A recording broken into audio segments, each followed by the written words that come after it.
I just spoken last week on the fact of Jesus standing outside the door of the church, knocking and trying to get in. There's some very powerful scripture for us in the book of 2 Thessalonians, chapter 2 and verse number 3. He said, "Let no man deceive you by any means, for that day shall not come except there come a falling away first, and the man of sin be revealed." Yes, scripturally, there is a falling away. That is not numerically.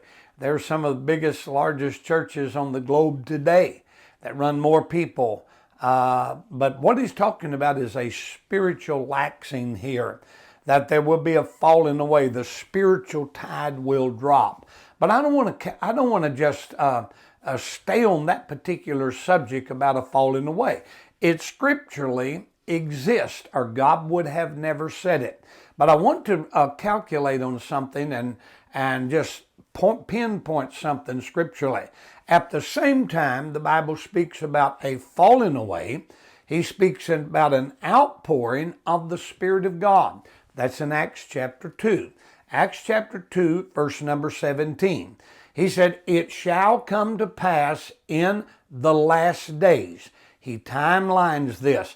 "It shall come to pass in the last days, saith God, that I will pour out of my Spirit upon all flesh. Your sons and daughters shall prophesy.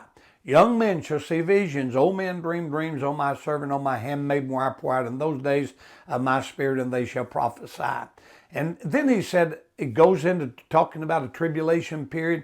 "I will show signs in the heavens above, signs in the earth beneath, blood, fire, vapor, smoke. Sun shall be turned to darkness, moon into blood, before that great noble day of the Lord come." Then verse 21, "And it shall come to pass that whosoever calls on the name of the Lord shall be saved." 17 and 18, verse 17 and 18 of Acts chapter 2 talks about an outpouring of the Spirit of God.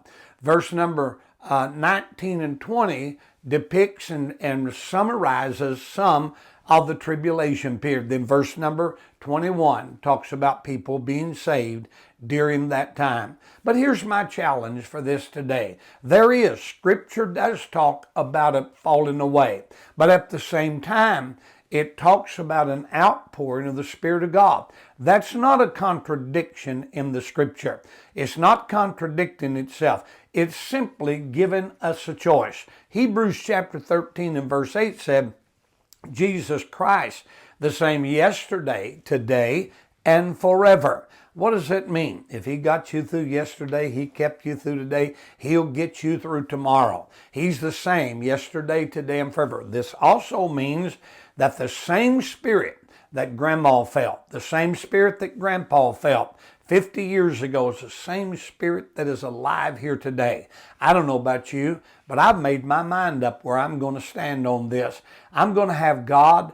I'm going to have His blessings. I'm going to worship Him the same way I have always worshiped Him.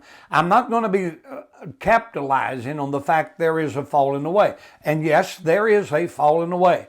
But at the same time, where I'm going to capitalize on is there is an outpouring of the Spirit of God. You have a choice. Your mind, your worship, your dedication to God, you have a choice. You can either be part of a falling away, or you can be part of the outpouring of the Spirit of God.